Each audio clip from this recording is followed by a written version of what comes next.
बहू और बेटी सम्मान। माँ, मैं थक गई हूँ। घर संभालते संभालते ये मेरी थकान किसी को नज़र नहीं आती। कुछ दिन आराम करना चाहती हूँ। सोच रही हूँ कुछ दिन के लिए अपने मायके आ जाऊँ। आते हुए अपने बच्चे को भी साथ ले आऊँगी। वो वहीं से स्कूल चले जाएंगे।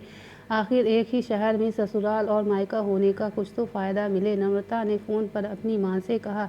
पार्वती जी ने दूसरी तरफ से कहा, हाँ बेटा, जब से तेरी इच्छा हो आ जाना। आखिर ये तो तेरा ही घर है। ठीक है माँ, मैं कल ही आ जाऊँगी। नम्रता खुश हो बोली। हाँ बेटा, कल आ जाओ, मैं तुम्हारा इंतज़ार करूँगी। अभी मैं फ़ोन रखती हूँ, मुझे मंदिर भी जाना है। कमला जी ने फ़ोन रख दिया और सीधे किचन में गई। किचन में खाना बना रही बहू से बोली, अरे अनुपमा सुनो, कल तुम्हारी ननद आ रही है। आज बाज़ार जाकर फल सब्ज़ी और मिठाई लेकर आना।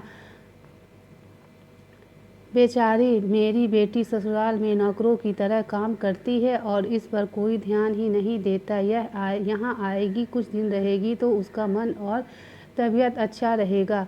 सास के मुंह से ऐसी बात सुनकर उपमा मन ही मन सोचने लगी, काश आपको मेरी थकान आती। मैं तो दिन रात झाड़ू पोछा, बर्तन, खाना बनाना, मार्केट जाना और हर वक्त काम करती हूँ जिससे हमारे परिवार वाले को कोई दिक्कत ना हो। काश आप मुझ पर भी ध्यान दे पाती। आपकी बेटी तो जब मन में आता है तब यहाँ आ जाती है, लेकिन मैं साल में एक बार ही अपने माँ के पास जाती हूँ। तब मैं आपको प्रॉब्लम होती है। मैं भी इंसान हूँ, मेरा भी मन है। मुझे भी लगता है मैंने अपने माँ के पास जाकर थोड़ा आराम करूँ, सुख दुख की दो चार बातें करूँ, अपना मन हल्का करूँ। भगवान अब तुम्हें ही कुछ करो ताकि मेरी सास की आंखों में खुले और उसे मेरी थकावट भी नज़र आए। शाम तक भगवान ने जैसे अनुपमा की सुन ली और उसकी ननद का फ़ोन आया। ननद ने अपनी माँ से कहा कि उसकी सास ने उसे मायके आने के लिए मना कर दिया है, इसलिए इस बार वो नहीं आ सकती। पार्वती जी बोली, ऐसा कैसे मना कर दिया? पहले तो कभी वह अपने आने के लिए नहीं रोकती थी, इस बार भला क्या हो गया?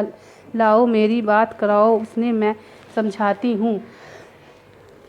नम्रता ने फ़ोन अपनी सास को पास दिया। पार्वती जी ने कहा, नमस्कार समधन जी, आपसे कुछ कहना था। समधन जी ने कहा, कहिए। दरअसल नम्रता कल त्यौहार है, इसलिए अपने मायके आना चाहती है। अगर आप उसे भेज दें तो अच्छा रहेगा। नम्रता की सास ने कहा, देखिए समधन जी, आपकी बेटी मायके जा रही है, इस बात के लिए हमने उसे कभी नहीं रोका और इस बात से हमें कोई प्रॉब्लम है भी नहीं। कुछ दिन पहले मैं अपने रिश्तेदार की शादी में गई थी। वहाँ अपनी बहू अनुपमा की माताजी से मिलने का मौका मिला। उनसे गपशप करने के दौरान उनकी बातें से पता चला कि अनुपमा को साल में एक ही बार अपने मायके जाने की मिलती है और वह भी बहुत कम समय के लिए। मुझे लगता है आपको पहले अनुपमा को उसके मायके भेज देना चाहिए और वह जब मायके होकर आ जाएगी तो मैं नम्रता को आपके पास भेज दूंगी। एक बहुत ज़रूरी बात जो मुझे लगता है आपको समझ लेनी चाहिए कि आपको अपनी बहू को भी बेटी की तरह या बेटी से भी ज़्यादा प्यार देना चाहिए। उसे भी मायके जाने की इच्छा होती होगी। हो सकता है नम्रता के वहाँ आने से उसकी अवभगत करने के लिए आप उसे उसके मायके नहीं भेजती होंगी, या फिर वह आपसे कुछ कहने से भी अभी डरती हो। अगर आप उसके घर में ही कैद रखेंगे तो एक दिन ऐसा आएगा जब वह आपके खिलाफ बोलने लगेगी, फिर वह आपकी सुनेगी भी नहीं और जब चाहे तब अपने मायके आएगी। ऐसी परिस्थिति आए, इससे अच्छा है कि आप ही कुछ बदलाव अमल में ले आए जिससे आपका रिश्ता और रिश्ते की मिठास खराब ना हो। पार्वती को अपनी समधन के हर एक शब्द में सच्चाई नजर आने आई। उन्होंने महसूस हुआ कि उन्हें अपनी बेटी के प्यार में अंधे होकर कभी भी अपनी बहू के मन का विचार नहीं किया। उन्होंने हमेशा ही अपनी बेटी को अपने बहू से ऊपर रखा। दूसरी तरफ नम्रता भी अपनी भाभी के बारे में हो रही इस बातचीत को सुन रही थी। उसने भी रियलाइज़ किया कि वह कभी भी अपनी भाभी के साथ ठीक से बात नहीं करती और जब वह अपने मायके जाती तो भाभी थोड़ी सी उदास रहती है।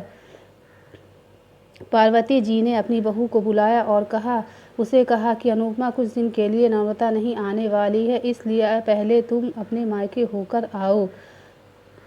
यह सुनते ही अनुपमा का चेहरा खिल गया, क्योंकि यह पहली बार था जब उसकी सास ने सामने से उसे अपने मायके जाने के लिए कहा था।